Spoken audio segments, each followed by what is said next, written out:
everyone, and welcome to episode 103 of Gamestack. You are listening to the number 39 video game podcast in Latvia. Woo! Moving on up. So thank you to our listener in Latvia. We really appreciate it. You assume it's just one? Well, yes. It's more than just one, I'm We sure. may have a tremendous contingent of Latvian fans. This is a possibility. Yeah. In which case, meet up in Latvia. Let's do it. It'll be great. If you're the listener from Latvia, please write in info@wejustlovegames.com. info@wejustlovegames.com. I wonder about VPNs. If some of these countries show up because people are using VPNs. Stop. Do you think Just that's let a us have possibility? Oh, absolutely. Yeah. Absolutely. Well, number 39 in Latvia. So thank you, everyone, for this tremendous honor. I like to think that we do have some Latvian listeners who have made this happen. Of course. I'm sure we do. Oh, by the way, I'm Shalene. Hi. And joining me today is the illustrious Rick McVick. Hello. How you doing, buddy? I'm doing pretty swell. How are you? Okay. Yeah. I'm just happy it's the weekend. Same. I have Turkey Day, Makeup Day tomorrow. Ooh, nice. And then everything you see behind me in 2 weeks will be completely different. Really? Yeah, I'm moving studios, so. Okay. So, you're going to be recording from a different space? From a different space. Wow, this is weird. You've been in that room for forever. A long time. Forever, yeah. Yes. So, this is because we're going to try to sell the house. I'm getting out of here. We're going to redo the floors. And then I'll have a bigger studio space. Well, that's great. And, yeah, I'll be able to do more VR. Because, like the reason I haven't done much VR lately is because I just, my inventory and stock is slowly coming out of that corner towards me. And so the floor space is shrinking. Yeah. So, like, it's I don't know if you could see it there. All that stuff on the floor. Wait, go back. Is that a Yoda down there? What is that What? green thing? Bubble wrap. Bubble wrap? Yes. I'm so blind. I thought it was like a baby Yoda. No, it's bubble wrap. There's just so much stuff down there. So anyway, I have no floor space to do any sort of VR work, and so I will be doing some when I get down there. But it's my basement. It's not going to be that pretty. Yeah, that's okay. Let's go. Anyway. Well, I think we got a show. we do have a show that is brought to you by Oak and Crow Coffee. You can visit oakandcrow.com, oakandcrow.com, and buy a bag of our proprietary coffee blend, We Just Love Coffee. And $2 from every purchase you make will go to support the Children's Miracle Network. So you can support a good cause and support the small business of a fellow listener. And yeah, it's a good deal all around. So I just made a donation to Children's Miracle Network because of Oak and Crow. So oh, lovely. yeah, people are buying it. We sold some coffee? You didn't tell us we sold coffee. How much coffee did we sell? Enough. A bag? It was like We sold N coffee? no, three bags, I think. Oh, nice. So Yeah. And plus I found, because I am going through accounting school with Shalene, I found some back donations that needed to go. yeah. So yeah. We're learning how to keep our books, so it's a process. But folks, thank you for joining us. If you are joining us here live today, please host us on Twitch. And if you're not live, then we still love you. But tell your friends. Try and spread the show. This is word of mouth is the biggest way to spread a podcast. So, Oral. yes. is the best way. No. Yes. Tell your friends about our podcast. And also oral. join our Orally. Discord, just like some other folks did. Rick, Who joined the Discord? Well, Gontrop did. Eligos the Adventurer and Black Pelta joined our Discord, and they probably went to the link that is on this Twitch page because either they watched a video or in the podcast form they found out where the link is. And at the bottom of this page here, you can go click that link, get right into the Discord, or email or message one of us, and we will get you an invite as well. Lovely. Thank you so much. We also like to shout out people who leave us a 5-star review on iTunes, and we have a couple of those. Rick, do you want to take those too? I do. Lightning Strike 7 says, "Hi guys, I'm a little late to the party, but congratulations for your 100th episode. Personally, by the way, we as a podcast are constantly just always late to the party, so you're fine. I followed TFS since the first few episodes, and it saddened me to see it go, but I enjoy Gamestack even more with the same witty and hilarious hosts, enjoyable stories, and the ever-useful information. Thank you so much for helping me get through some bad days, and congratulations for your 100th episode." All right. We have another one. 2! It's a twofer. Comment de toi? Just read the Lao Y, and this, I'm just reading it here, it's not me. Lao Y, in parentheses, foreigner, Slade says, "This podcast is like having a cup of coffee, in parentheses, Oak and Crow, we just love games blend, with friends and asking, what games have you been playing?" So thank you for that. Wow, that's actually pretty much how we do the show. So It is. It really is. Mm-hmm. So yeah. Thank you, Rick, and thank you to Lightning Strike and Lao Y for sending us those 5-star reviews.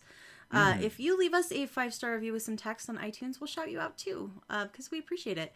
That helps the show rise in the rankings and get more eyes on it and get us in more ear holes as well. So, but we don't just do the intro for the whole show. I know it's been a while that we've been doing the intro, but that's not all we have planned. We also have some news.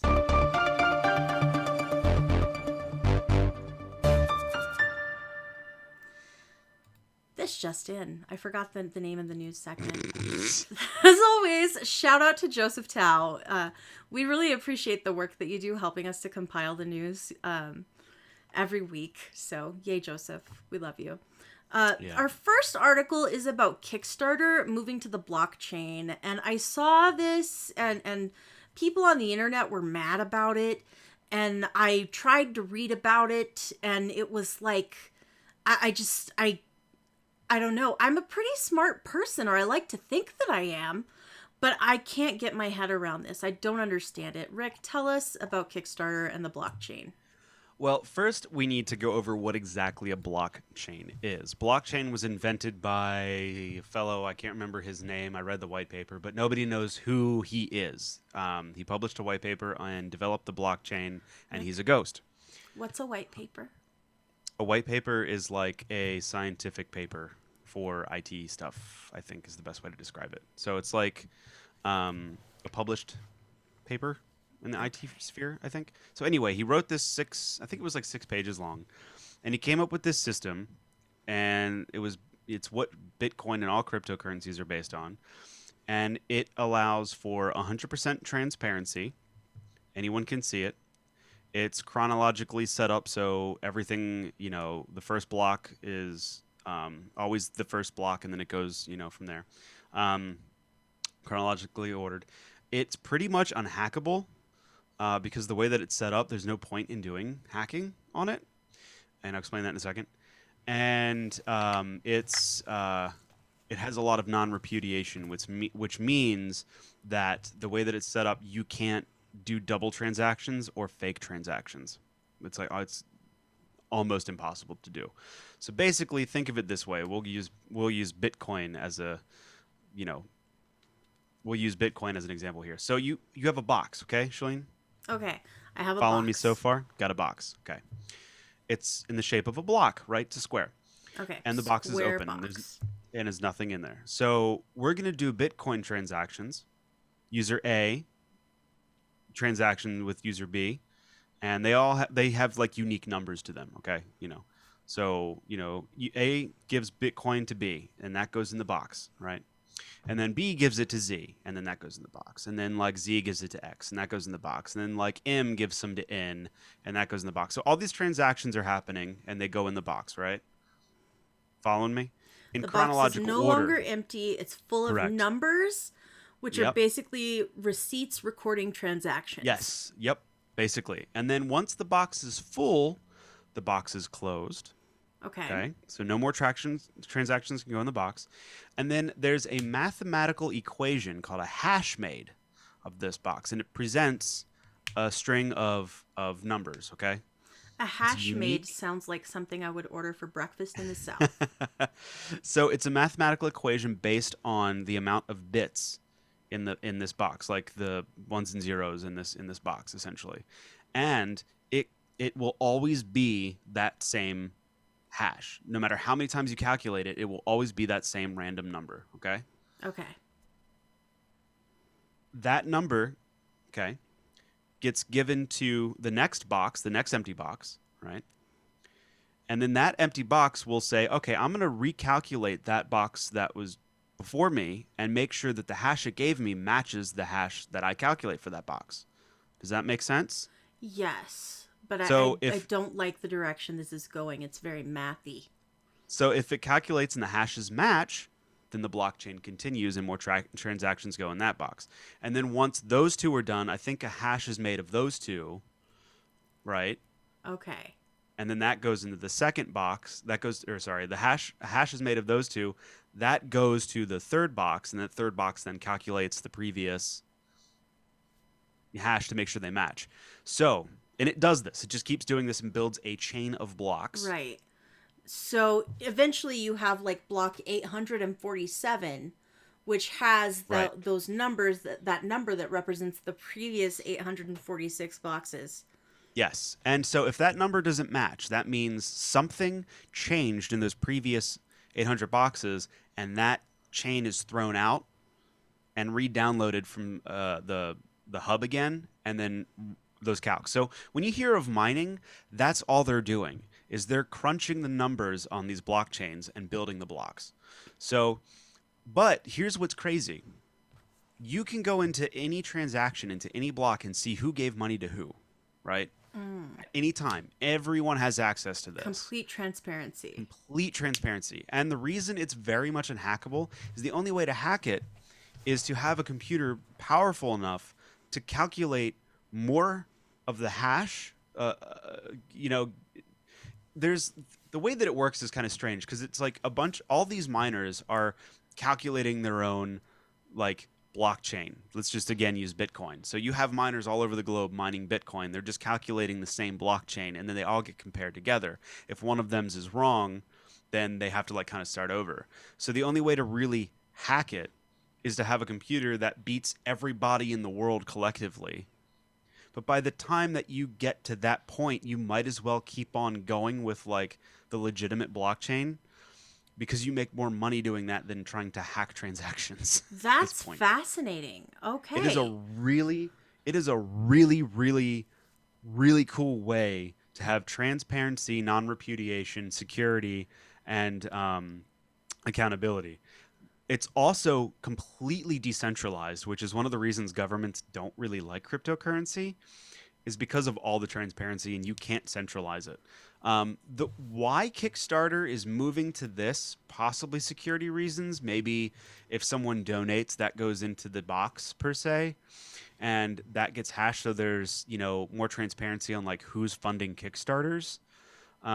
And again, it's still anonymous. So like these wallets like can be anonymous. You can go visit really famous hackers' Bitcoin wallets, but you don't know who's behind it. But you can see the transactions that go into the wallet, right?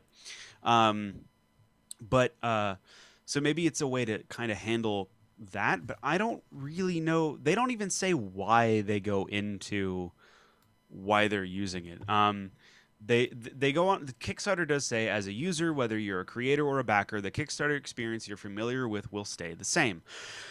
You won't see the new protocol, but you will benefit from its improvements. Backers can utilize normal credit and debit cards to pledge to campaigns, and creators can continue to receive normal currency to fill the projects. But they don't really go on to more in-depth reasons why they're moving to blockchain.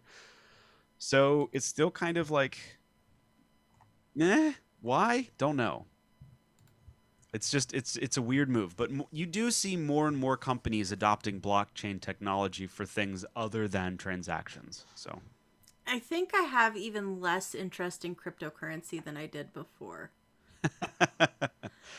beyond cryptocurrency, the idea of a blockchain is such a cool digital concept, and it's fairly simple in the IT world on how it works.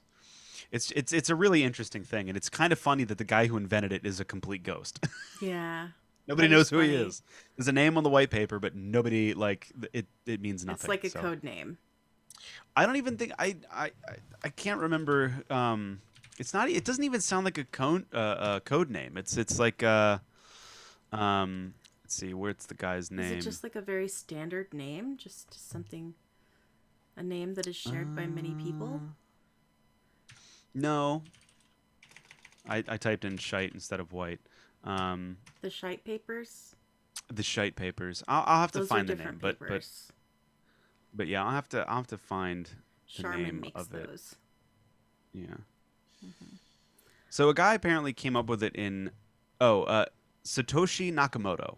Okay, okay. Um, they don't know if it's a person or a group of people, but it was conceptualized by Satoshi Nakamoto in 2008, and he improved the design to using a hash-like method to timestamp the blocks without them required to be signed by a trusted party, so that it's that's pretty impressive. So Interesting. yeah, there you go. Okay. Hopefully, I didn't lose too many listeners there. Thank you, Rick. I thought that was really interesting, and I think the listeners will enjoy it too. We should have had that like as our game science segment today, because that's kind of science. Yes. Huh? Speaking of the game science segment that we won't be having today, it occurs to me that I forgot to mention the fact that Vendor is not here today. It's just me and Rick. Yeah. Vendor's fine. Don't worry about him. He's going on vacation. So He's sleeping. yeah, He's he's sleeping. doing great. So don't worry about Vendor. Everything's fine. We still love him. And he's going to have the best time on vacation or else. The best. But now to quickly resume our podcast. Don't use the quick resume feature when you are playing Halo Infinite, warns 343. This is an article from VG247, and the community director at 343 states that quick resume does not work with Halo Infinite. So this is a feature where you can boot up your console and it just picks up right where you left off, and it's a lot easier than having to find a saves point or a checkpoint. But in Infinite, it doesn't work. It takes you offline when you jump back in, so you have to go back to the main menu. And when you're in the single player campaign, it doesn't work. You have to restart the game altogether, and it can also affect unlocks that you get in the multiplayer. So you don't want to do that. But when you're playing it, you can come across armor lockers that contain cosmetics for your multiplayer Spartan. And if you are offline or get disconnected, which happens during quick resume, these cosmetics won't show up in your multiplayer inventory. So they're aware of the problem. They're working on a fix, but for now, don't use quick resume. Go ahead and shut down your game when you're done playing and start over when you're ready. So Goodness gracious. yeah, I feel like That's a big there were oops. still some moving parts that needed to be duct taped down with Halo Infinite, from what I'm hearing. But I mean, it's par for the course these days. it is. I miss the days when games were done when they came out. Vodka We're all Knockers just beta mentions testers. we are, and we pay for the privilege.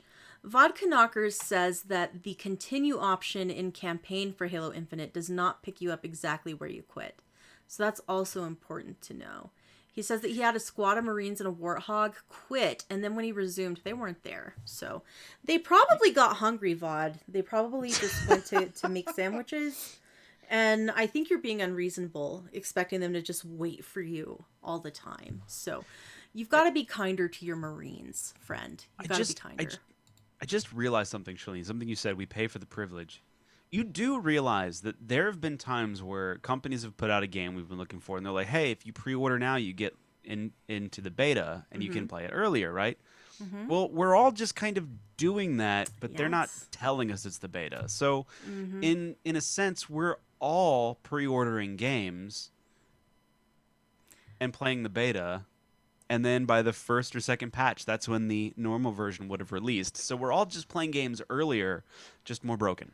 Yes, So I exactly. mean, we're And having our cake and eating it too, really. the sooner you start beta testing your game and pay for the privilege to do so, you are paying more. The earlier you Yeah. jump on, you're paying more because those game prices go down. So the people who wait pay less and get a complete game, and the rest of us are clowns. So Yeah. yeah. Yeah. Oh well. There's no good way to segue into this next one. It's a sad one.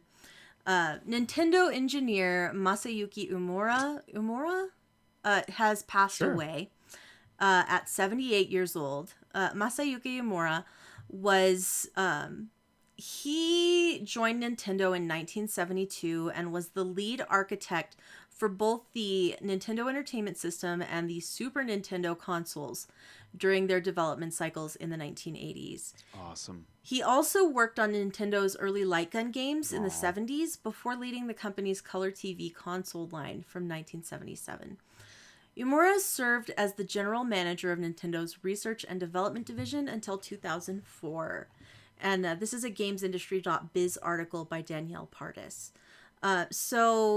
We wish peace to Mr. Umura's family, and the gaming industry lost a true giant this week. Yeah. So. Oh, it occurred to me that light gun games will never exist again Really? What makes you say that? because they're all based on tube TV Oh, you're architecture. right. Yeah, they You're won't work. I right. really don't think they'll work with LCDs. They have to work with the tube. That's They fascinating. might. I'm not sure because I remember playing Duck Hunt on a projector once. So maybe I'm Really? wrong. Hmm. That is so interesting. Anyway, Yeah. Um, this one is interesting. you want to tackle this one? I thought you'd like Yeah. this. I saw this pop up a bit, and an indie developer is accusing. Do you guys know the name Aptomat? What is it? Anyway, Kalashnikov, right? If you don't know the Kalashnikov name, maybe Aptomat Kalashnikov helps, or the AK-47, as it were. Yeah. So an indie developer is accusing Kalashnikov of stealing one of its gun designs. Now, before I get into the nitty gritty, I don't think I'd ever accuse a gun company that they stole something of mine, especially a Russian one, because people disappear anyway. So Wardby issued a cease and desist to Kalashnikov around September 2020 because of a shotgun design. They made a shotgun that looked pretty cool. It was like a futuristic shotgun, and the Kalashnikov came out with an MP155 Ultima, which looks a lot like said Schuster gun. I was checking out the pictures, and it's pretty uncanny, but at the same time, shotguns kind of all look like shotguns, and like boxy shotguns of smart technology kind of look like they would. So whether or not they took inspiration from it is one thing. What I would have done personally, I would have approached Kalashnikov and been like, "Hey, your gun looks a lot like ours. I feel like you took our design. Can we collaborate in a way where we can incorporate your design into ours and call it like, you know what I mean? Like, I would have tried to make it a thing. I wouldn't have went at it from a legal standpoint. I would have tried to been like, let's make this work because you make guns and bullets hurt humans. So let's make it a partnership. But yeah, so apparently Kalashnikov is saying they are not doing it. So I don't really know what's going to come of it. It's kind of a weird thing to happen because usually it's the reverse. It's usually games getting in trouble for stealing gun designs and not the other way around. I'm watching the video, like the sales video. Yeah. And this is a really cool looking gun. It's very modular. They say it's smart. So there's an LCD screen on the back of it. Apparently it's Bluetooth enabled in some shape or form, and it has a USB-C charging What point. do you do with Bluetooth on a shotgun? I don't know. Like you can listen to CCR while you go shoot targets? I guess. I mean, we are getting into the world of smart weaponry. I mean, it's just going to be a matter of time before our weapons have LCD displays for magazines and all that stuff. A HUD, like a video game HUD? Yeah, like you have 20 rounds. That way you're not like checking your mag or... In Halo, it has the little digital counter for the bullets. Yeah. That's fun. They're still kind of they're kind of working on that. And I feel like in shotguns that'd be a little bit easier to implement rather than like a magazine fed weapon because you got a tube. Of shells, but yeah, I don't really. I just think it's strange. Again, I probably would have taken things a little differently, but yeah, Ward B apparently they withdrew their takedown requests, and received no reply from Kalashnikov other than a couple of armed guys opening up a door. See, this is what I imagine. Stop. What? I imagine this is what happened, right? They send the cease and desist, and then they get a knock on the door. About 5 minutes later, there's a dude in a black suit who like tosses a 7.62 round at the head of Ward B, and he goes, "The next one comes faster," and then turns around and walks away. That's Oh my and all of a sudden they're like, we're like, did you I'm mean kidding. this gun? No, I would have tried taking the high road and be like, let's do a thing. Can we implement yours since it's so close? Just kind of play off of it a little bit. Rather than be mean with each other. Now is the time for playing nice. Well, you know what would be nice? What? Playing Assassin's Creed Valhalla. But I don't have room on any of my hard drives to get this game installed. Not on my PC, not on my Xbox. Everything's full. I have no space for Assassin's Creed Valhalla. It's over 100 gigabytes. It's like 116 gigs or something.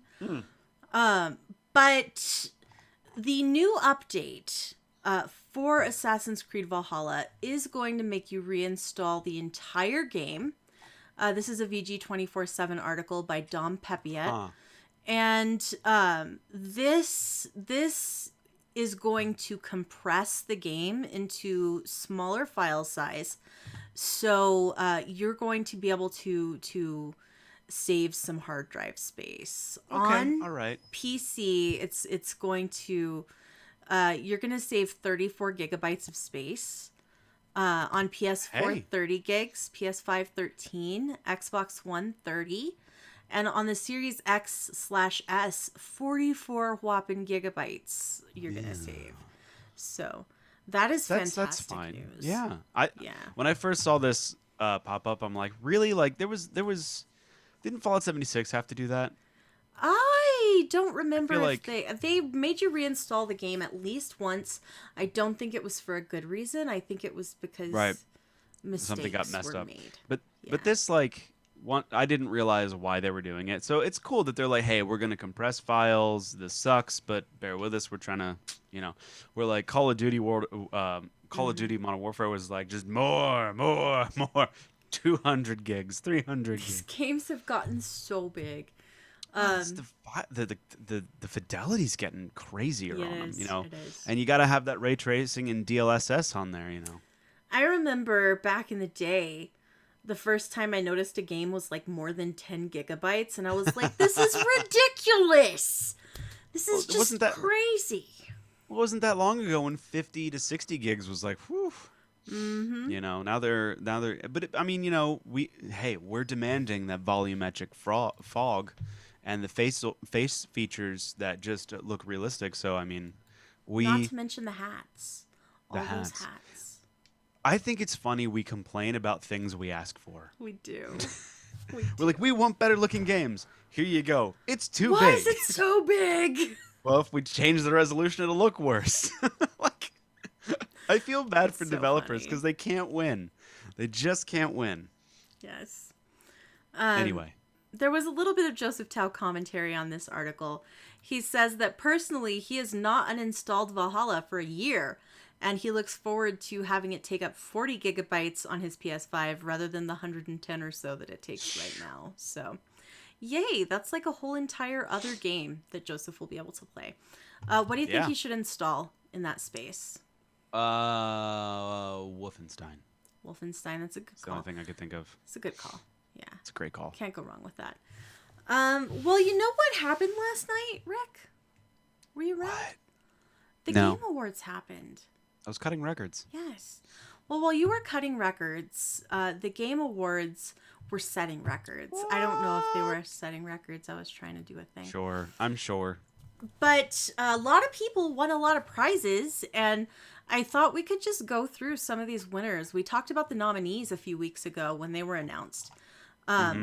But let's talk about some of the categories and the winners, and then after Sure. that, we can talk about some of the new announcements that are on the way. Yeah, that's So- honestly what I'm more excited for. Do you want to start out with the big one, Game of the Year? Yeah, let's do it. Let's get it out of the way. Yeah, let's just jump right into it. The Game of the Year at this year's Game Awards was It Takes Two. It Takes Two edged out Deathloop, Metroid Dread, Psychonauts 2, Ratchet and Clank Rift Apart, and Resident Evil Village. So, I thought that It Takes Two was a indie game. It is not. it's slightly Well, I mean, indie, I would say guess. double A because the publisher's Borderline? EA, Yeah. but it was like Hazelight Studios that made it. So I Yes. guess it's kind of like double A.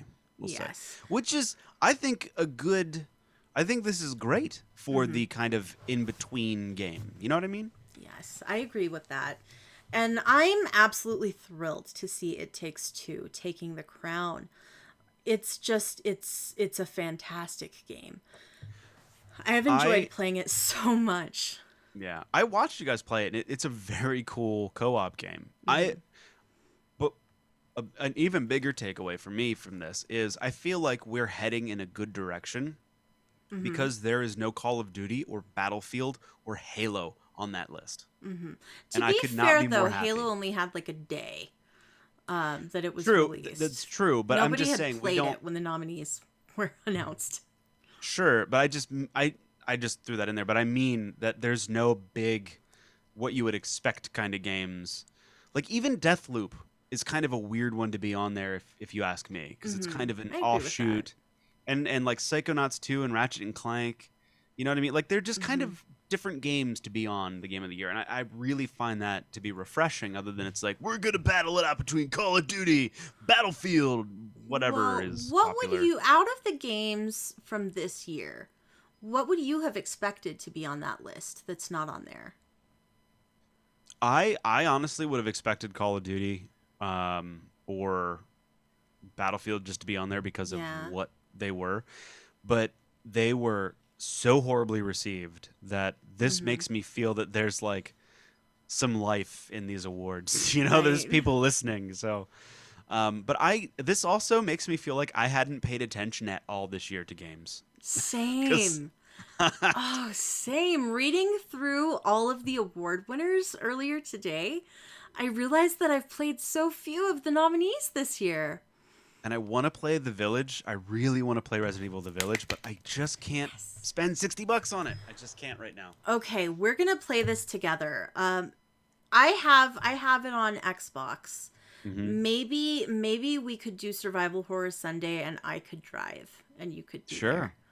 And I don't know how this is gonna work, but we could give it a try. I think we're going to do two sessions of it, and then you're going to stop because it's too scary. Yeah, and I'll be crying, and then we'll have to start over with you driving. That's entirely plausible, but I think it would be fun. I have to if we do that, I have to play it first because this is a game I don't want spoiled for Oh, me. that's fair. That's fair. So if we are going to do this, that'll force my hand to buy it, which shucks. Uh, so maybe we'll do that. Maybe I'll go to my wife and be like, "Look, Shalene really wants to play this for survival horror zombies, and I gotta buy it to not get spoiled." So it's just what we gotta do. There you go. Anyway, there you go. it is on sale now. Maybe I'll Actually. get it for you for Christmas. I hadn't decided what to get you for Christmas yet. So. I spoiled one of my daughter's Christmas gifts because I brought in the package and it had was clearly labeled, but I just didn't know it was hers. No. So yeah, it's great. That's too bad. Anyway, so our next category was the best game direction. Deathloop was the winner. Yeah, it beat out It Takes Two, Returnal, Psychonauts 2, and Ratchet and Clank. So. I could imagine it was probably a close between It Takes Two and Deathloop, considering their two storylines. I mean, how original can Ratchet and Clank be? You know, so I don't know. I heard really good things about Ratchet and Clank. I've never played one of those games though. they're great, but again, it's a platformer, and there's only so much you could do with a platformer that's single player. So as far as innovation in game design, it's interesting that the Deathloop situation where you're repeating the day to make it efficient makes sense. So Best narrative, and this one makes me really want to pick up the winner. I was interested before, but this kind of solidifies it. Marvel's Guardians of the Galaxy. It looks like a BioWare game, like an old style BioWare game. Looks fantastic. So I'm surprised about the narrative thing. I mean, it follows the comics. So I mean, yeah, I don't know if know. it follows the comics or the movies, or if those are different storylines. I don't know anything about it. But it looks great. It looks like a fun game.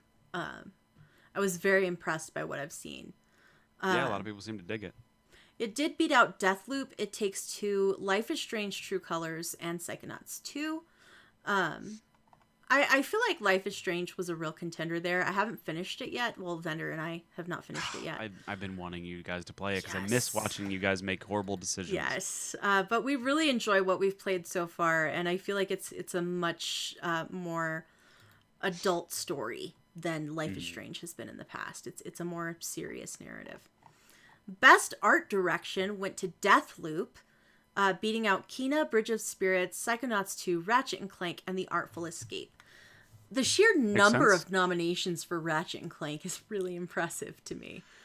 Yeah, it almost makes you kind of want to look at it a little bit. It must have been a good one. It must have been.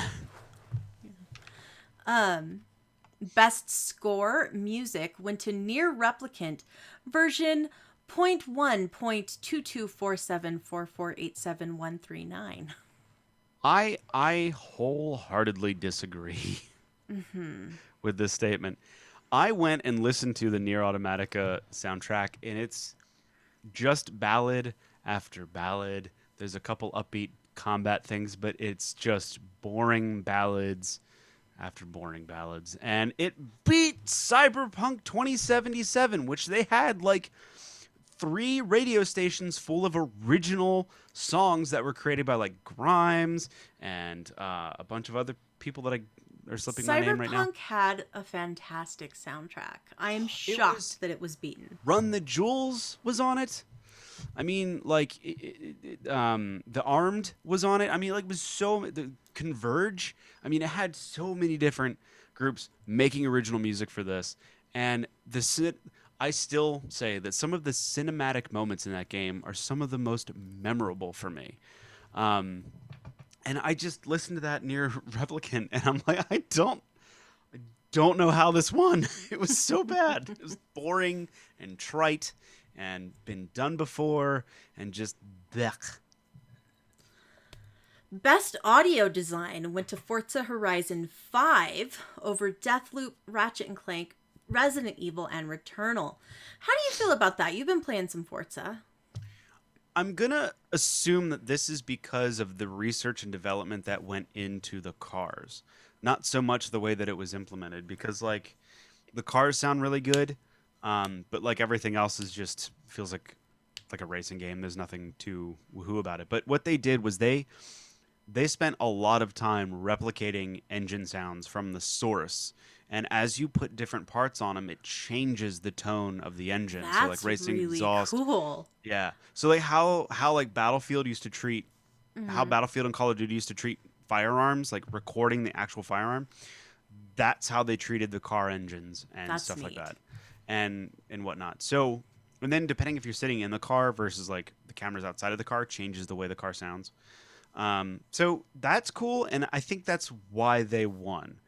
I don't think the game sounds particularly amazing.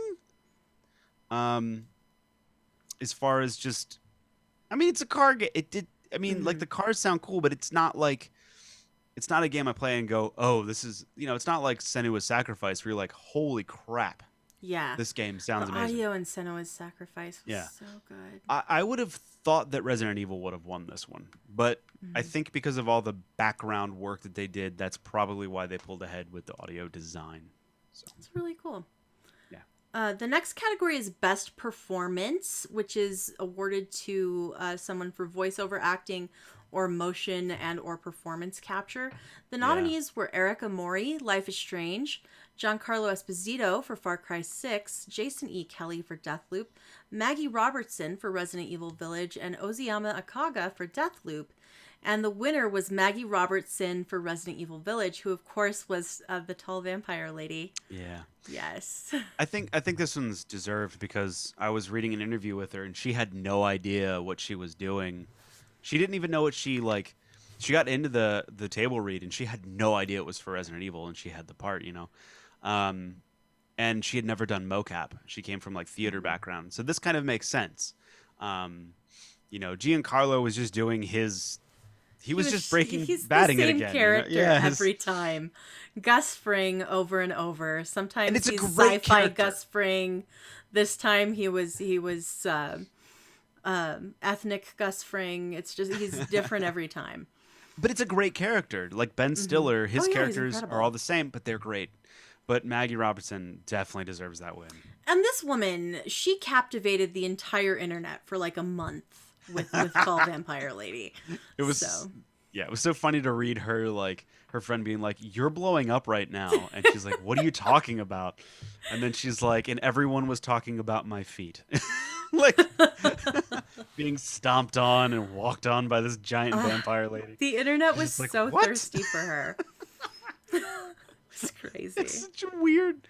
It was such a weird thing. Anyway, yeah. Well, Maggie Robertson sure made an impact, but some games make an impact in a positive, wholesome way. And these are games that have a thought provoking or a socially positive meaning or message.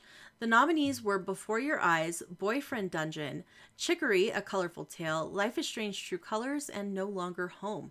And Life is Strange True Colors was the winner. I believe other titles in this series have taken this category in the past, if I remember correctly. Nice. And to me, it tracks.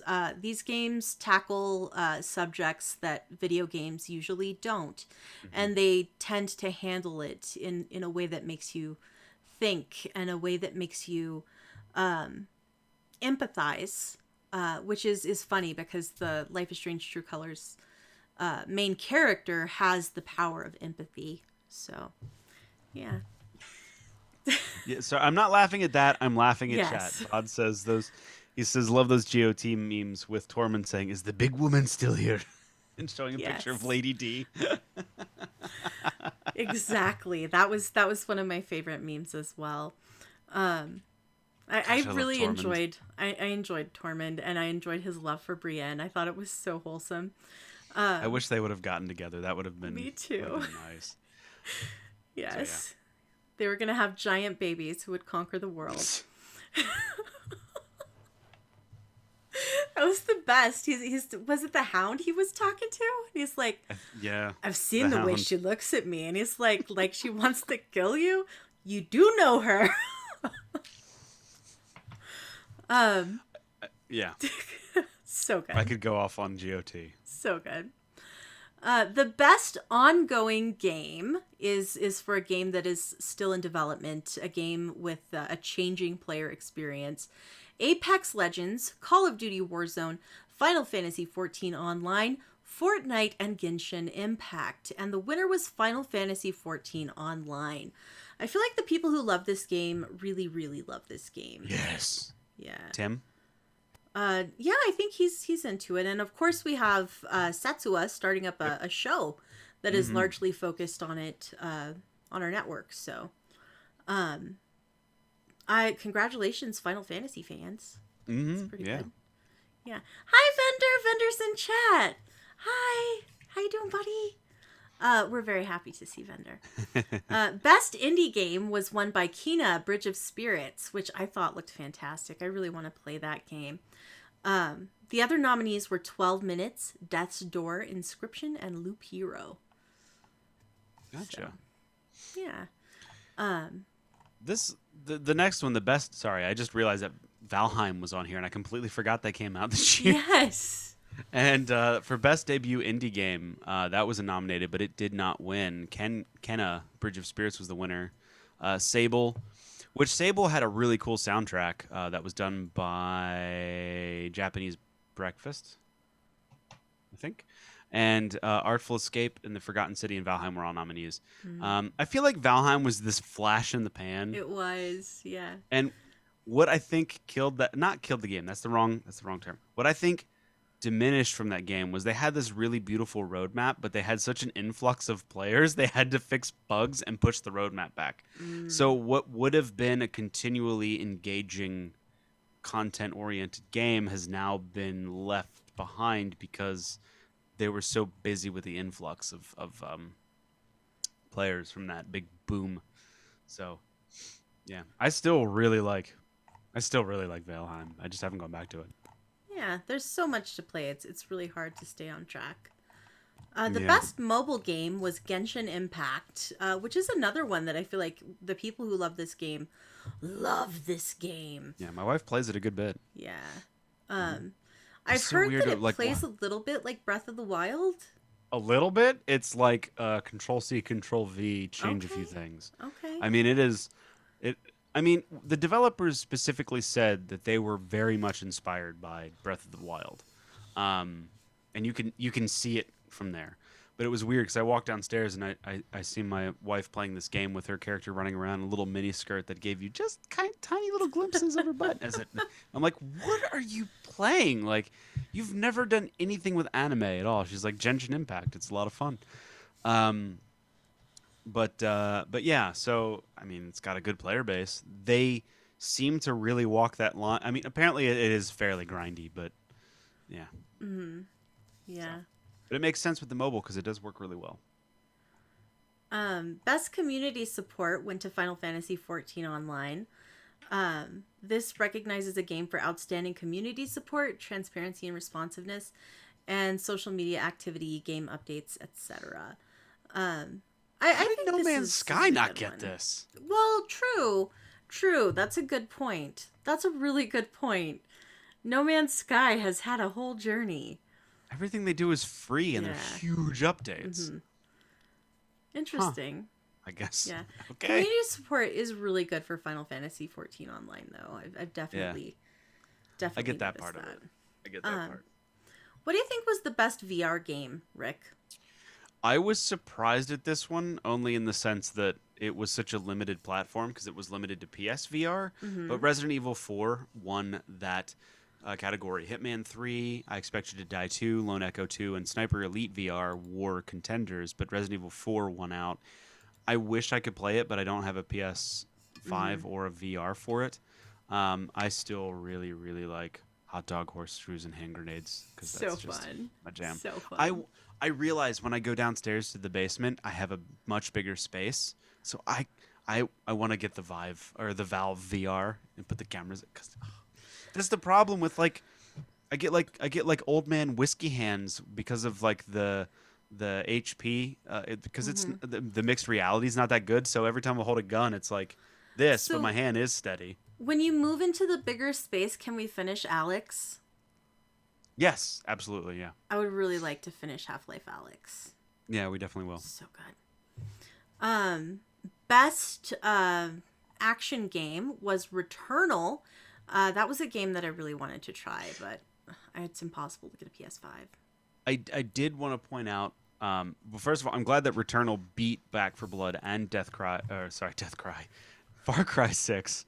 Because Far Cry 6 is again just kind of a copy of 5. Back for Blood is good, but it is certainly not best action. But I did want to point out the accessibility reward, Did I innovation miss in one? accessibility. Yeah,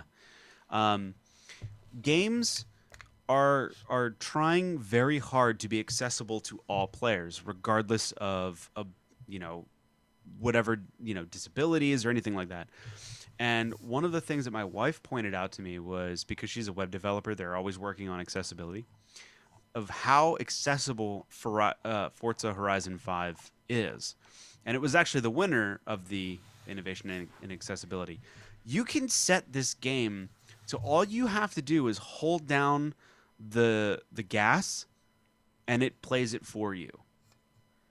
That's So like great. So people with limited mobility can still experience the game.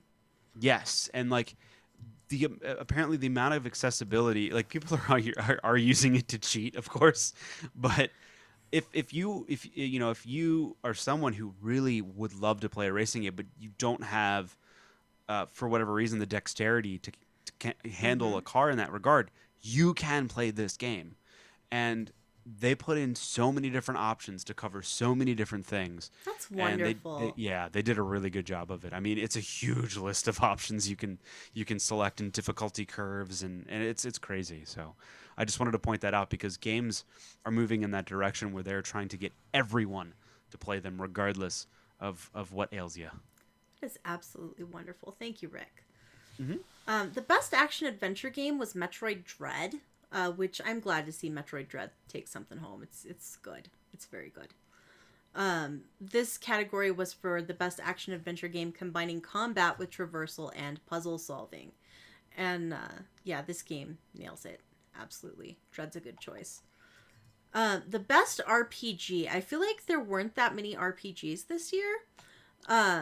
The nominees were Cyberpunk, Monster Hunter Rise, Scarlet Nexus, Shin Megami Tensei 5, and Tales of Arise.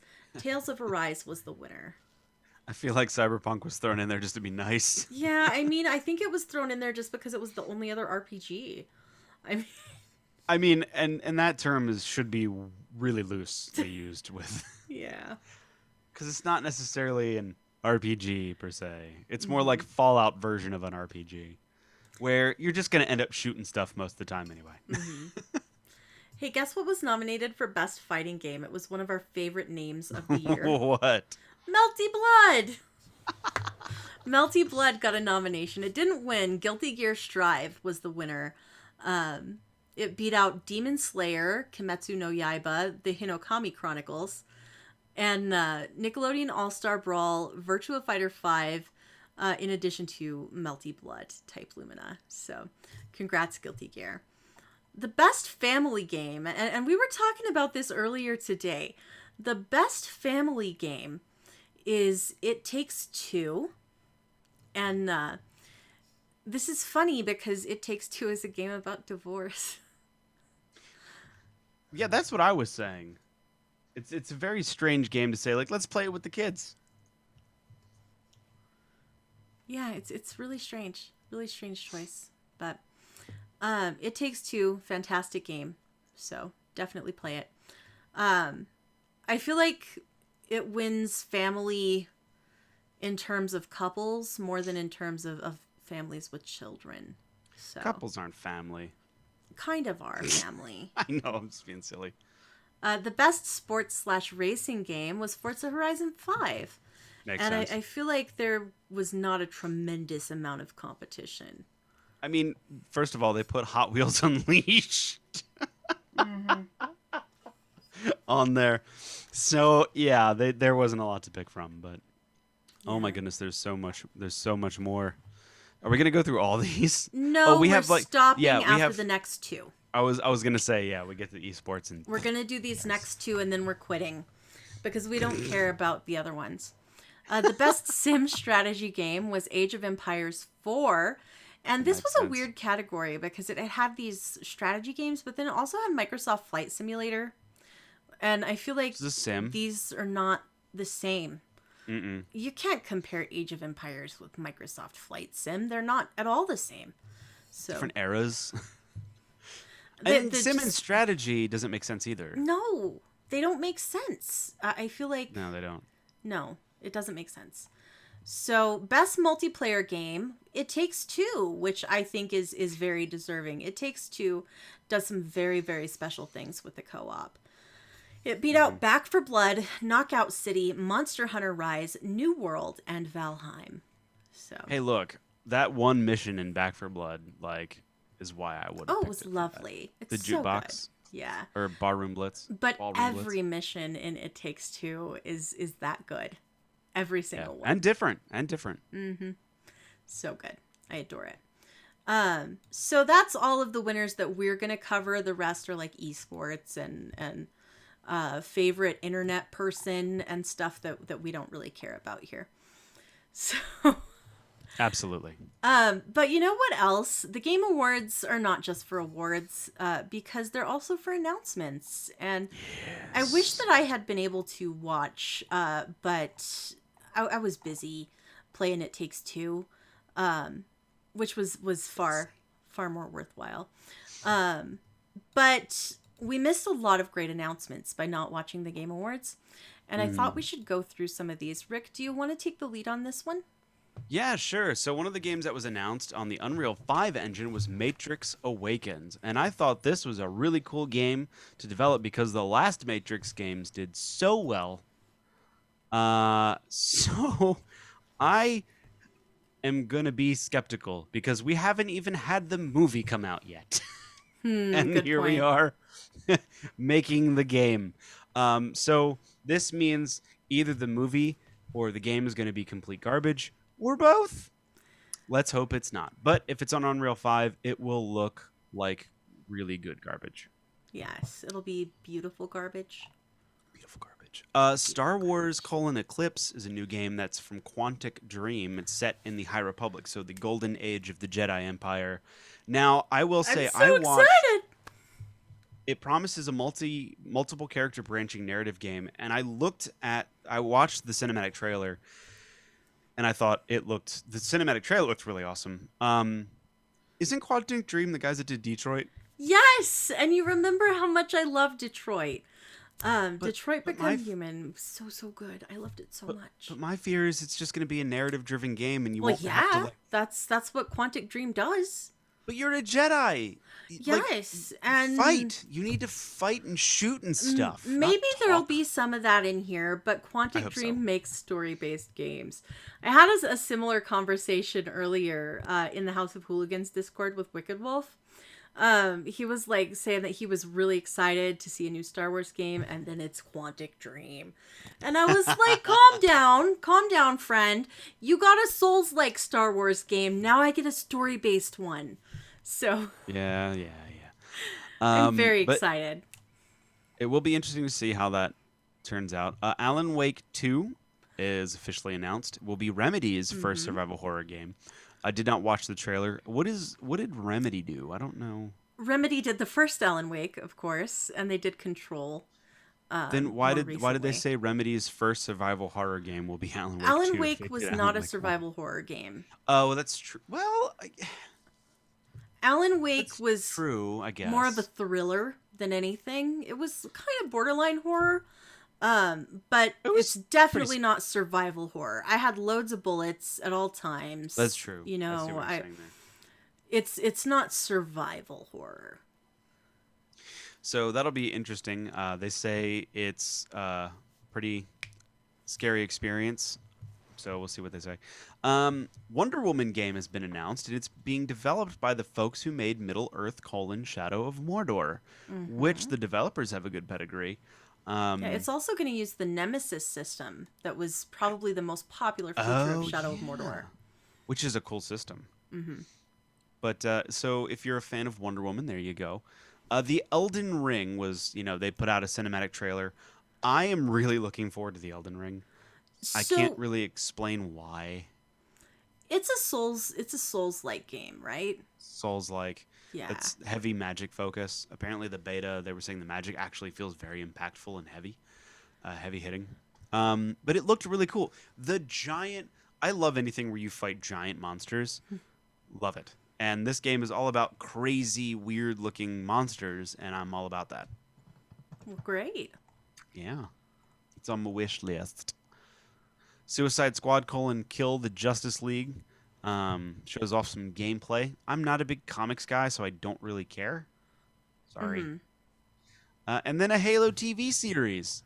First trailer. Yeah, we've known Live about action this Master for a Chief. while, and I'm very pleased with the armor. Very, very pleased with the armor. So. And you can watch it on Paramount Plus, which I'm sure so many people have. Paramount Plus? Yep. What's Paramount Plus? I don't know, but they're the ones that's where it's going to. So yeah. Okay. I know. That's going to be the worst thing for it. And if you don't see a season 2, then It's that's because why. it's on Paramount Plus. It's on Paramount Plus. Hellblade 2, Senua's Saga, a game that I'm looking forward to and also very scared for, because 1 was such a good game that I'm afraid 2 is just kind of like, trying to ride its coattails. Yeah, But I feel like I have faith. I'm also cautiously optimistic. What I've seen looks very promising, but at the same time, I feel like Hellblade was this perfect contained experience, beginning to end. And like, I kind of view it like the first season of Westworld, which was a really good season of TV. And then the second season was like, what? This didn't need to exist, just as... So I'm hoping that I love Hellblade 2, because Hellblade 1 has such a special place in my heart. I don't think we're gonna like it as much. I think it'll be fine. I just don't think we're gonna like it as much. Maybe something set in that world that didn't have to deal with Senua, but related to her, would have been more interesting. But we'll see. Arc Raiders from Dice Devs was announced. It's going to be a free-to-play co-op PvE sci-fi shooter. So I'm kind of guessing that it's going to be like a Borderlands-esque type situation, but it's going to be in 2022 is when it'll come out. They don't say when in 2022. So yeah, co-op and a heavy focus on teamwork. Whatever that means. I'm looking at the trailer now. It doesn't look very much like Borderlands, but who knows? Forspoken. I hate that name already. Forspoken. It looks like a really cool game, though. I guess. That's the new ambitious mix of magic and parkour game. Have you seen these trailers? It looks so good. No, I'm laughing at like... They're like, what we need is a game that includes magic and parkour. It's just like, let's go with that. I like Van Sylvan typed in 4SK ... Stop. That's exactly what I thought. It's the same thing. It's not a good name. Horizon Forbidden West gameplay trailer. This game looks so good. I need to go back and finish the first one. No, it doesn't. It just doesn't look fun. It doesn't look fun? Why don't you think it looks fun? I don't know. All the zipping around and I don't know. It's just I don't know. It doesn't look appetizing, I guess. You realize that I moved on to Horizon Forbidden West, right? Oh, sorry. I was looking at the trailer for Forspoken. No, I cut you off because I didn't like where you were going. Now this game, yes, I'm all for. I still have to finish the first one. So yeah, I need it for the PC. It's the only way I'm gonna be able to play it. It's on PC now, I believe. I know. Yeah. I just haven't bought it yet. I can't shoot with a controller. It's terrible. Get good. I don't know if you'd tried that. My thumbs don't work. Yeah. As I said, get good. It's the solution. Sonic is Sonic Frontiers, an open zone Sonic adventure was revealed. I guess so. I have no these interest in Sonic. I was gonna say, are these things people asked for, or are they just like making them? Like, I didn't know people still played Sonic. Like, I go back and play the old ones, but I don't have any interest in a modern Sonic game. Me neither. But you know what I do have interest in? What? I have to watch this trailer. Sonic the Hedgehog 2, the movie. Yeah. Knuckles the Echidna is voiced by Idris Elba. Okay. Isn't that wild? Isn't that wild?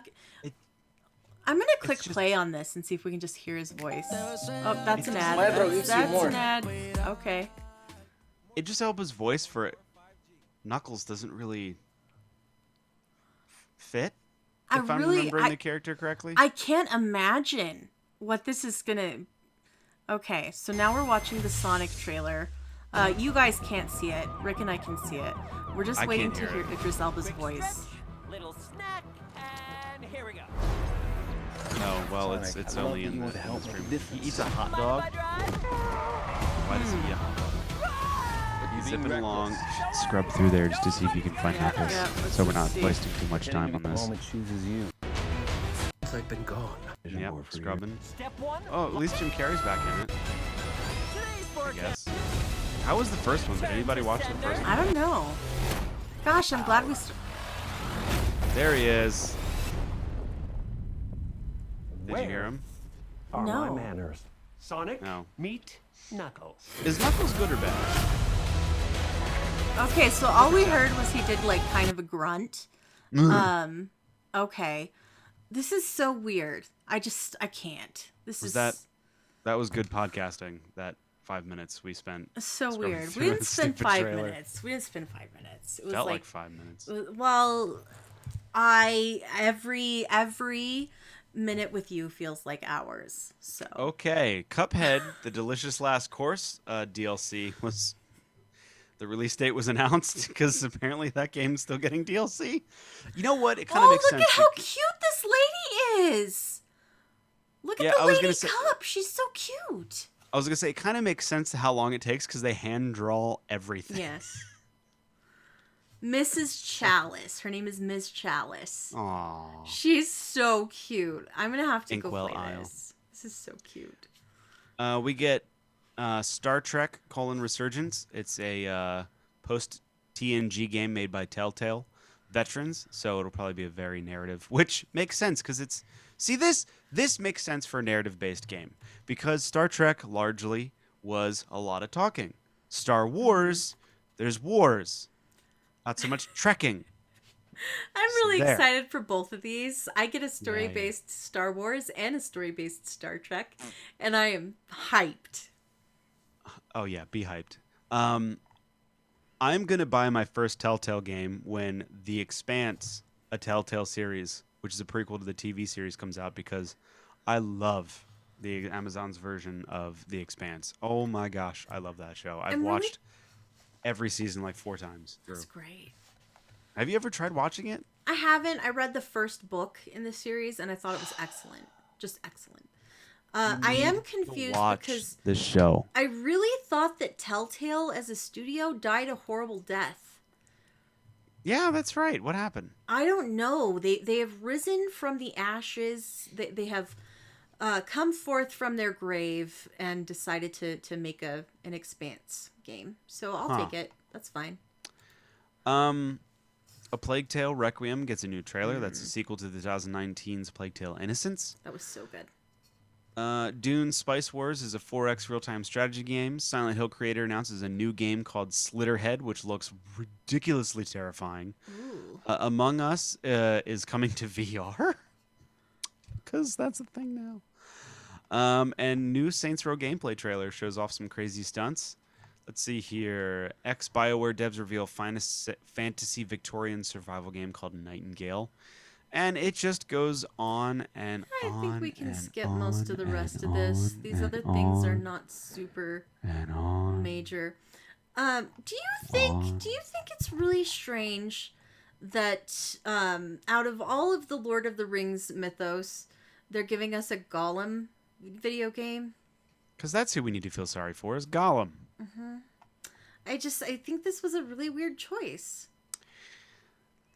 Yeah, because no matter what you're going to do, you're never going to make him relatable or make anyone feel sorry for him because Well, I mean, he you can make murdered. people pity him, but Well, he was already pitied through the movies. He doesn't need another story. Like, we know his story.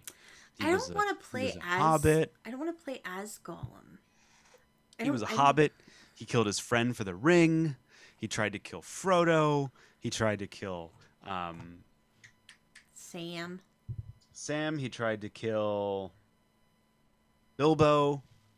Everyone. It's just And they're going to awful. be like, here's how we make him relatable. No.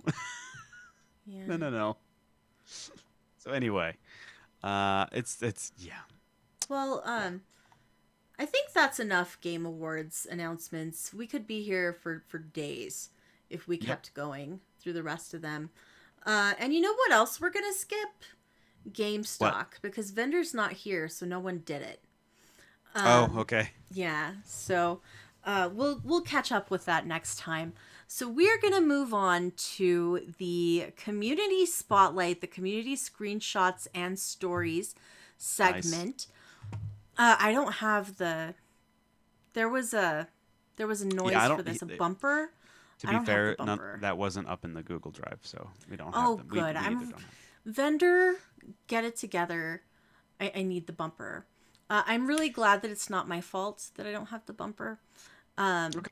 Well, let's. But let's go through this. So I'm just gonna throw the show notes up on the screen because that's the lazy way of doing this. I thought you Frankel's, set this up last night. I did.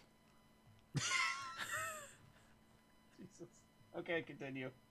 Frankel's Konina says that she played the first tree this evening, which is kind of a walking sim, lots of open space to explore and some things to find. It's pretty sad and solemn, not cheerful, but it's a game for thinking about life. She enjoyed the slow, easy pace and the minimal jumping puzzles. The music is beautiful, really beautiful. It's short, about 3 hours if you get lost. And there is a plot that's minimal. It's just mainly walking. And this is a screenshot that she posted of this fox. This is really pretty. I think I would enjoy this experience. I like a good walking sim.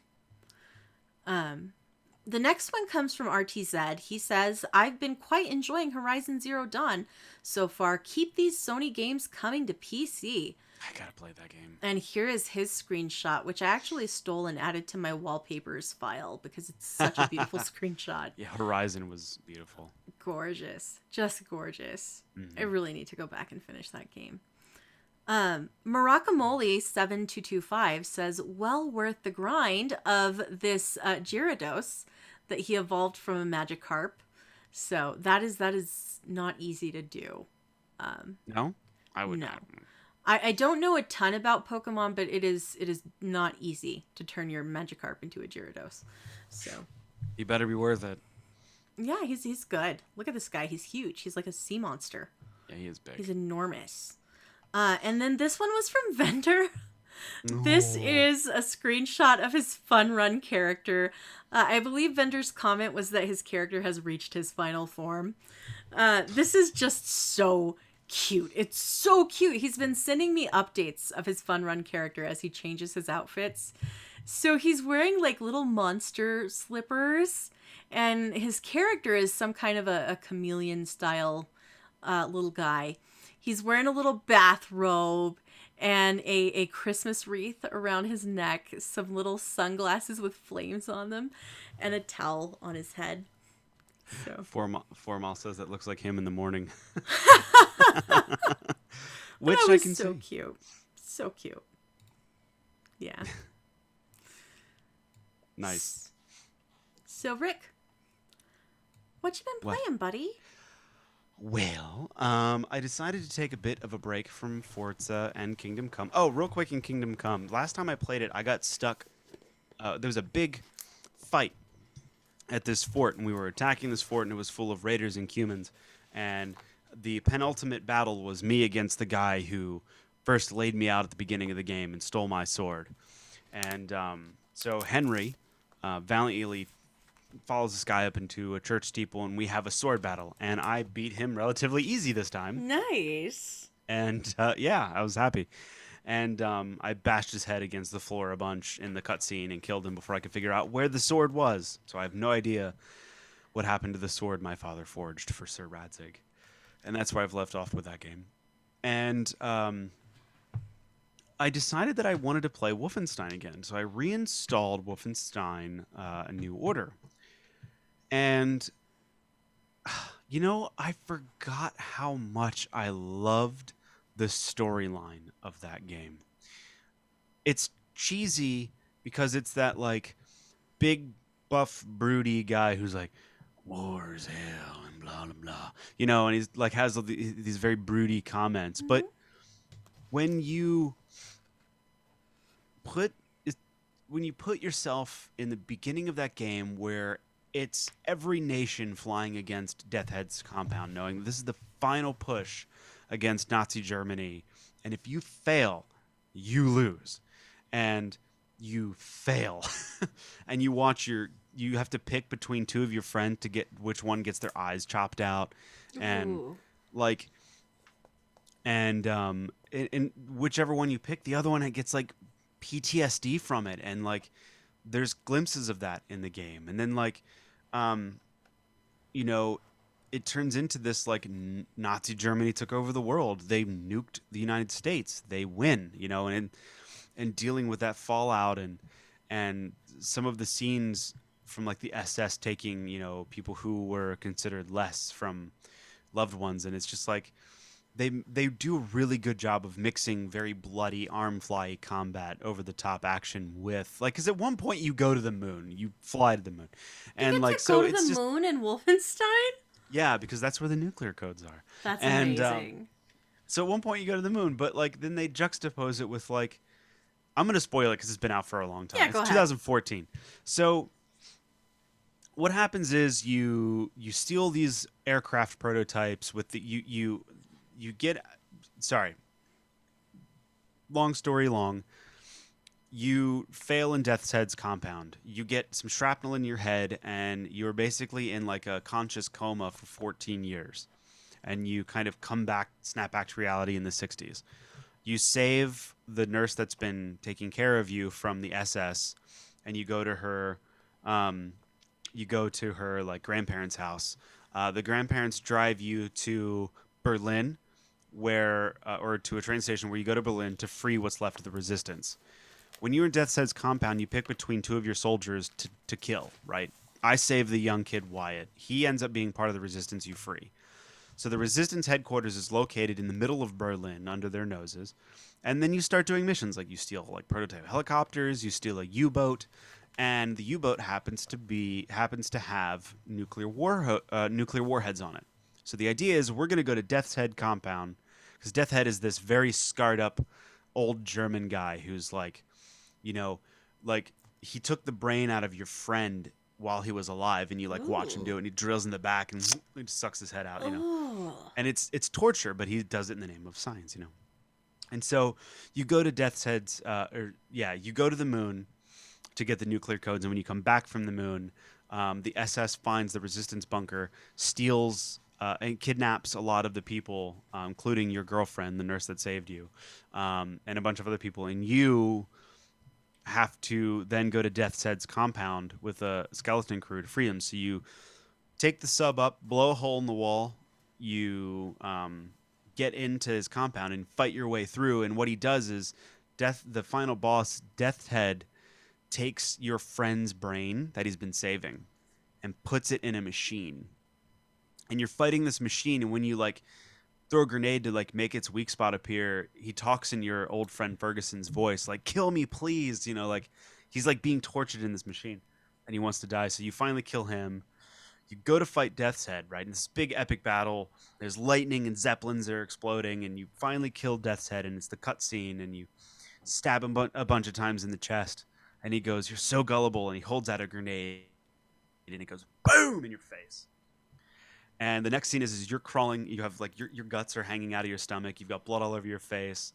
You're crawling towards the edge, and in your headphones you hear like, "Is it clear to fire? Fire the nuke." and he looks down and he sees the nurse holding a lantern up, right?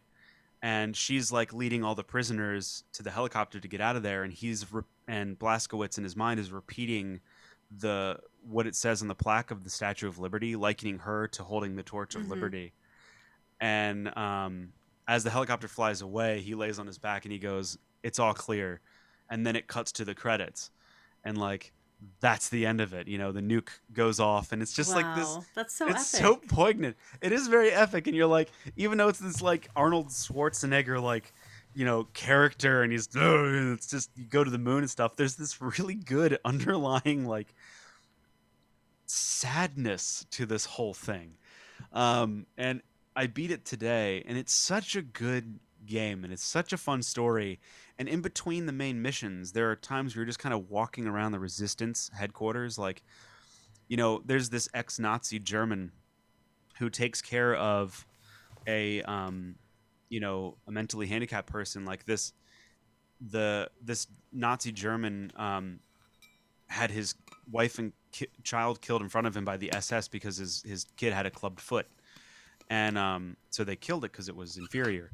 And so he's been taking care of this character named Max Haas, you know, and all he says is Max Haas, and he has like a big like deformity in his head, and he's a big man child, and like you go to his room and he's got toys everywhere and crayon pictures, and he's a lovable character.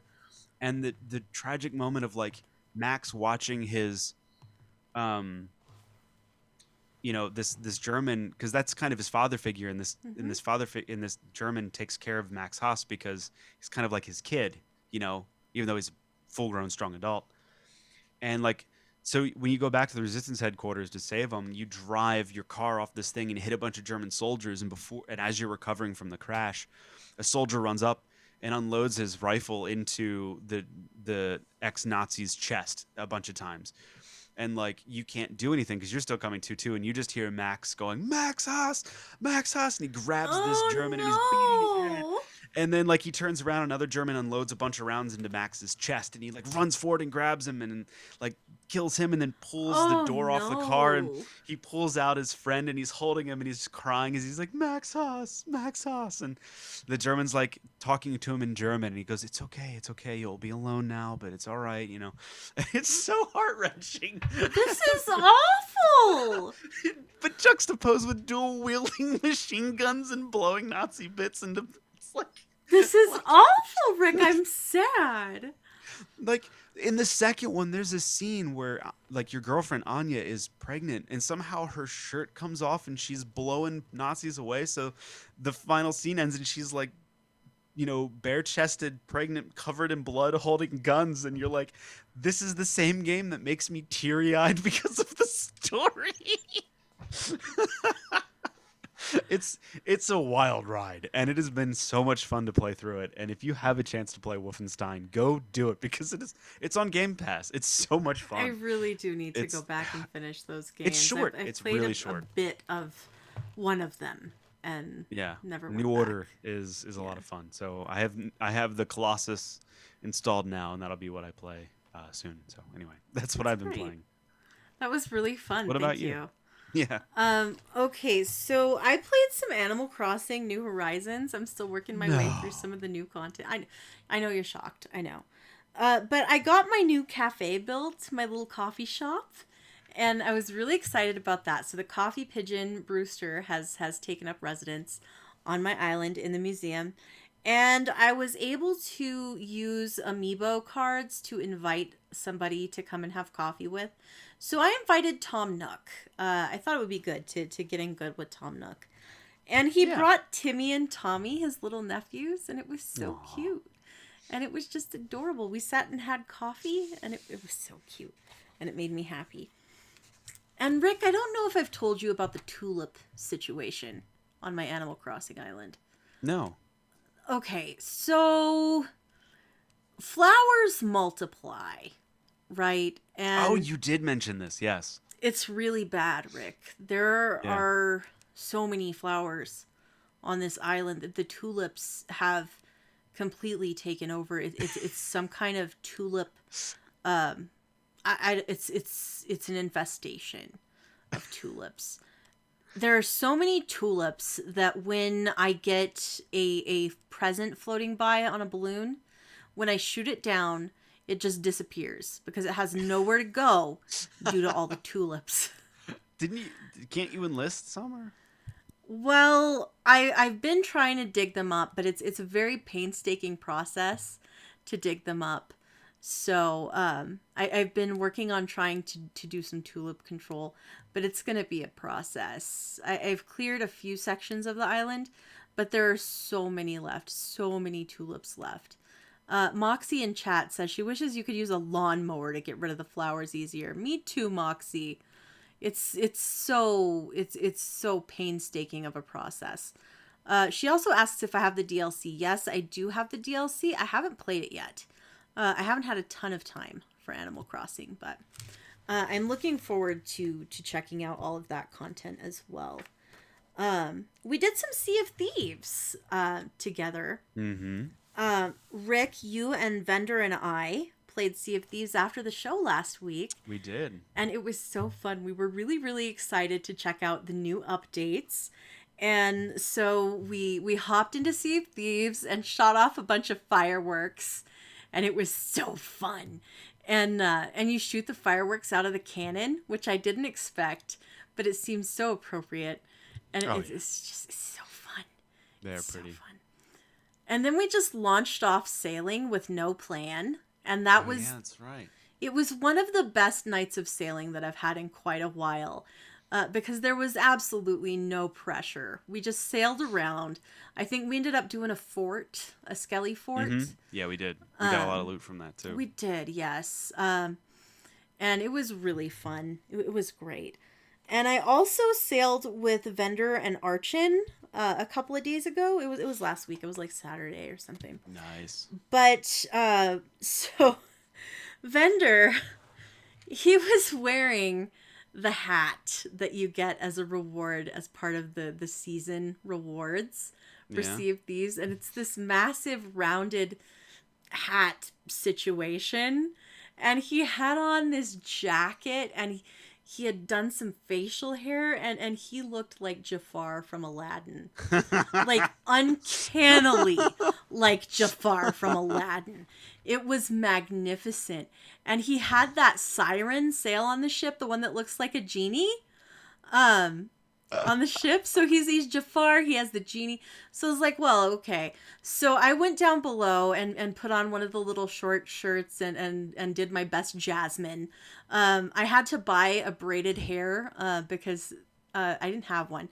So I spent like 260,000 gold on hair to complete this. And of course Archin is not going to be left out. So he went and found a vest that left his chest bare and put together an Aladdin cosplay. So we had this Aladdin themed ship with Vendor as Jafar, Archin as Aladdin, and me as Jasmine. And and Vendor, of course, his parrot is named Iago. That's so true. So he even had Iago, and it was so funny. And the whole night, Vendor would be like, "Yes, Iago," like doing all the little Jafar quotes, and you know how good he is at voices. It was so funny. It was such a fun time. And we did a vault. It was really, really fun. We ended up making a friend while we were out there doing the vault. There was a guy out there doing some solo slooping, so we made friends. And then when we logged off, we just gave him all of our stuff, and he was nice. It was fun. And nice. I went ahead and bought the season pass or the battle pass or whatever it's called. The plunder pass? Plunder pass, yeah. Because the Aurora ship set is so pretty, and I really want to try and earn as much of that as I can. I hope you get it. It's so good. It is a really pretty set. Fallout 76, of course, also had a new update. Mm-hmm. So I played that with Archin night before last, and there's the Night of the Moth event, the Mothman Equinox event. It was really fun. There's a lot going on, and jumping into it with no knowledge of what the event was felt really strange because, we know the ins and outs of every bit of this game at this point, and having this new thing that I knew nothing about felt really weird. But it's this very Mothman cultist themed situation. You have to put blood in the Mothman troughs. You know, the blood troughs that I'm so troubled by. Turns out that's albino radstag blood. So, that's better than like people blood. I thought it might have been like the blood of people. So I was glad to learn that it was albino radstag blood and not the blood of people in the troughs. And you have to defend this whole ritual that's happening from other Mothman cultists. So it's like good Mothman cultists versus bad Mothman cultists. Oh. And I'm not sure how they decide if they're going to be good Mothman guys or bad Mothman guys. But it was really fun, and the costumes that you can get as rewards are very Mothman, like eldritch. They're really fun. It's really, really fun. And there are these tomes that you can read in the church. They're at Point Pleasant. And you have to complete the event a certain amount of times to be able to read the tomes. So if you try to read a more advanced tome, it says, "You are not ready to read the book." Which I found really funny. So the event was fun. It was really fun. I liked it. They added a new radio station, which is also really fun. It's nice to have something new to listen to on the radio. It has radio plays and lore-friendly advertisements, lore-friendly like radio spots, and it has some other music that you don't hear as often. There are some bluegrass sections, which I really enjoy. And also there's the Foshnot song and the Meat Week song and a couple of those little jingle type things. But the radio plays are the real star. They are incredibly campy and ridiculous, and they're awful in the best way. The quality of life improvements for the Fallout 76 update are just wonderful. They are going to save so much time looting everything in the area and not having to wait for everybody to get a hit on the legendary creature so that everybody gets a reward is going to be game changing. It really is. I'm going to have to adjust the way that I play the game. And as we do now, we're very careful to always be considerate, let everybody hit the legendary. And when we play, Archon is very careful to not kill everything right away so that I can get a little bit of XP also. But one of the quality of life improvements means that as long as I'm there, I'm getting the XP as well. So I feel like we're going to have to relearn how to play this game because of these quality of life changes. And it saves so much time when you're able to loot everything in the area in one fell swoop. So yeah, that's wonderful. That's cool. And last night I played some It Takes Two with Vendor. I'm not going to go too deeply into that, but we're still not done with this game. We thought we were getting close to the end, but there's at least 2 more levels, maybe more. We don't know. It's so good, and I'm glad that it's this long, but it's fantastic. Nice. So yeah, really enjoying It Takes Two. And that's my gameplay for this week. Hey, I thought you said you didn't play a lot of games. That sounds like a lot. That was last week that I didn't play games. Oh, okay. This week I played games. I'm glad you got to play games. Yeah, me too. I felt better about it. So good. Is there anything that you want to plug? Because I think that's a show.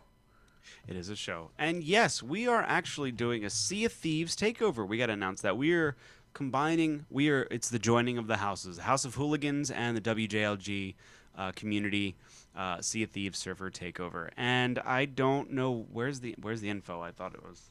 When is it? It's the 22nd of January. The 22nd of January. There is I think it's in our Discord server. I'm horrible at this. I don't know if it's I there thought I yet or had not, more. but look for information if you want to sign up to be part of the server takeover. Yes. There's limited availability. Yeah, that's that.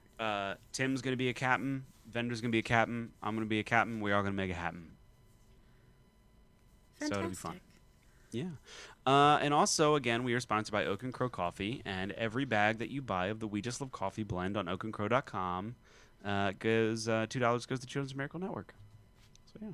Lovely.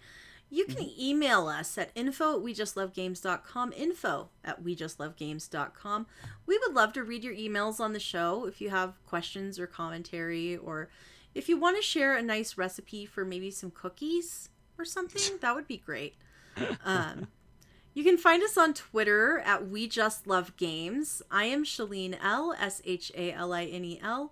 Rick is Rick McVick. Vendertron is Vendertron N. Find us on Facebook at facebook.com/We Just Love Games, and the group at facebook.com/groups/We Just Love Games. Join the Discord for sure by clicking the link under our Twitch page. That's there whether or not we are live. Alternately, you can message us on social media and we'll send you the link. We record this show live every week. We're a weekly show now. Isn't that cool? It's really cool. Say that it's cool, Rick. I'm muted. It's absolutely awesome. Yes, it's very cool. We record this show live every week at 6:30 p.m. Mountain Time, 8:30 p.m. Eastern Time on twitch.tv/We Just Love Games. The recorded show goes up on YouTube and on audio platforms like iTunes, Stitcher Radio, Spotify, iHeartRadio, etc., etc. Please like, subscribe, review, all that great stuff. Thank you for listening. Rick, do you have a last word?